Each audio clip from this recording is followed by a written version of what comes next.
বঙ্গোপসাগরের মানচিত্রের দিকে চোখ রাখুন। এখানে সুন্দরবনের ঠিক দক্ষিণে একটা জায়গা আছে যেটা দেখতে সাধারণ মনে হলেও এর নিচে লুকিয়ে আছে পৃথিবীর অন্যতম বিশাল এক রহস্য, একটা গভীর খাদ, একটা অদৃশ্য সাবমেরিন ক্যানিয়ন। 1800 সালের দিকে যখন ব্রিটিশ নাবিকরা বঙ্গোপসাগর জরিপ করছিল, তারা এখানে এসে হতবাক হয়ে যায়। তাদের সাউন্ডিং লাইন, মানে যে দড়ি দিয়ে সমুদ্রের গভীরতা মাপা হতো, সেটা ফেলা হলো, কিন্তু নিচে কোনো মাটির সংস্পর্শ পাওয়া গেল না। দড়ি শেষ হয়ে যায়, তলা খুঁজে পাওয়া যায় না।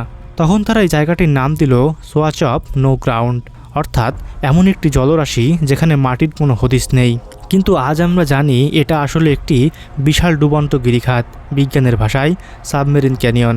আর আজকের ভিডিওতে আমরা এই জায়গাটা নিয়ে সব কিছু জানব, বিজ্ঞান, ইতিহাস, জীববৈচিত্র্য এবং সেই সব মিথ যেগুলো সম্পূর্ণ ভুল। তাহলে এই সোয়াচ অফ নো গ্রাউন্ড ঠিক কোথায়? এটা অবস্থিত বঙ্গোপসাগরের বাংলাদেশের উপকূল থেকে মাত্র 35 থেকে 40 কিলোমিটার দূরে, সুন্দরবনের দক্ষিণে। কখনো কখনো এটাকে হরিণ পয়েন্ট ক্যানিয়নও বলা হয়। এর পরিসংখ্যান শুনলে অবাক হবেন।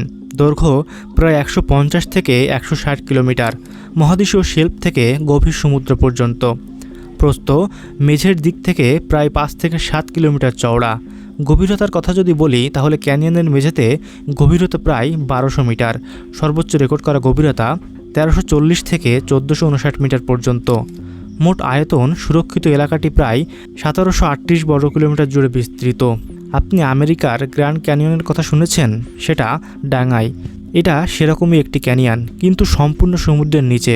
সহজ ভাষায় বললে, পাহাড়ে যেমন গভীর গিরিখাত বা ভ্যালি থাকে, ঠিক তেমনই সমুদ্রের তলদেশে মহাদেশীয় শেল্ফ কেটে বানানো একটি গভীর খাতকে বলে সাবমেরিন ক্যানিয়ন। এটা সমুদ্রের অগভীর অংশ থেকে হঠাৎ করে ঢাল বেয়ে গভীর সমুদ্রে নেমে যায়। সোর্স অফ নো গ্রাউন্ড ঠিক সেটাই। এটা বাংলাদেশের অগভীর তাক কেটে মাত্র কয়েক কিলোমিটারের মধ্যে 1000+ মিটার গভীরে নেমে গেছে। এখন প্রশ্ন হলো, এই বিশাল ক্যানিয়নটা তৈরি হলো কিভাবে?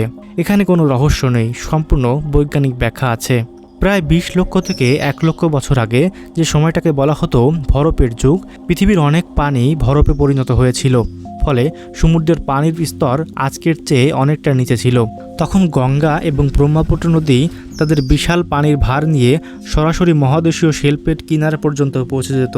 সেই পলির প্রবাহ এবং সমুদ্রের তলদেশে তৈরি হওয়া টার্বিডিড কারেন্ট, অর্থাৎ পলিমাখা ঘন পানির স্রোত মিলে ধীরে ধীরে এই ক্যানিয়নটা খুঁড়ে ফেলে।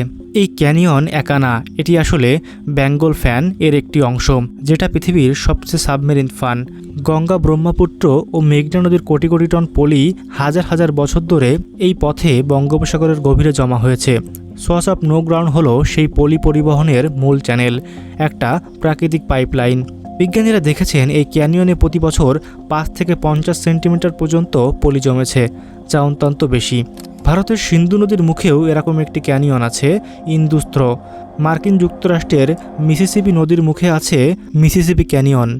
সোর্স অফ নো গ্রাউন্ড হলো বিশ্বজুড়ে পরিচিত ভূতাত্ত্বিক ঘটনারই বাংলাদেশি সংস্করণ।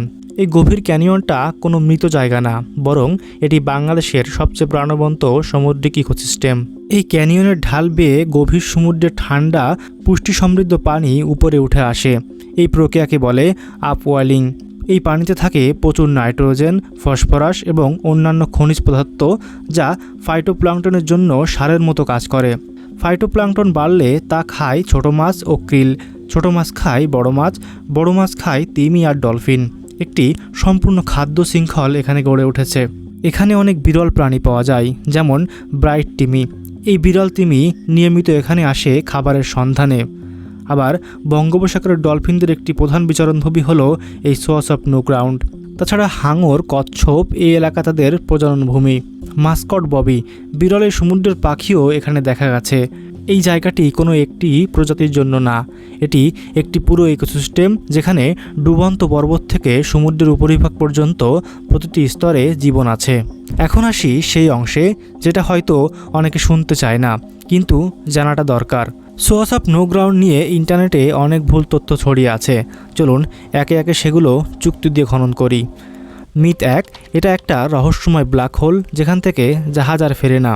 এটা সম্পূর্ণ ভুল। সোর্স অফ নো গ্রাউন্ড একটি ভূতাত্ত্বিক গঠন। একটি সাবমেরিন ক্যানিয়ন। এখানে জাহাজের ডোবার বিশেষ কোনো রহস্যের কারণই নেই। হ্যাঁ, এই অঞ্চলে মাঝে মাঝে বড় বড় প্রতিকূল আবহাওয়া থাকে, কারণ এটি বঙ্গোপসাগরের একটি সক্রিয় চক্রাবাত প্রবণ এলাকা। কিন্তু সেটা পুরো বঙ্গোপসাগরের সমস্যা, শুধু এই ক্যানিয়নের না। মিথ 2, এই জায়গায় জাহাজ গেলে কম্পাস কাজ করে না। এটি বারমুডা ট্রায়াঙ্গেলের গল্পের মতো একটি ভুল ধারণা। কম্পাস নষ্ট হওয়ার জন্য প্রয়োজন অস্বাভাবিক চৌম্বক ক্ষেত্র বা বিশাল ধাতব আমানত। এই ক্যানিয়ন এরকম কিছু আছে বলে কোনো বৈজ্ঞানিক প্রমাণ নেই। মিথ 3, এটি পৃথিবীর গভীরতম স্থান। পৃথিবীর গভীরতম স্থান হল প্রশান্ত মহাসাগরের ম্যারিয়ানা ট্রায়াঞ্চ, যার গভীরতা প্রায় 11,000 মিটার।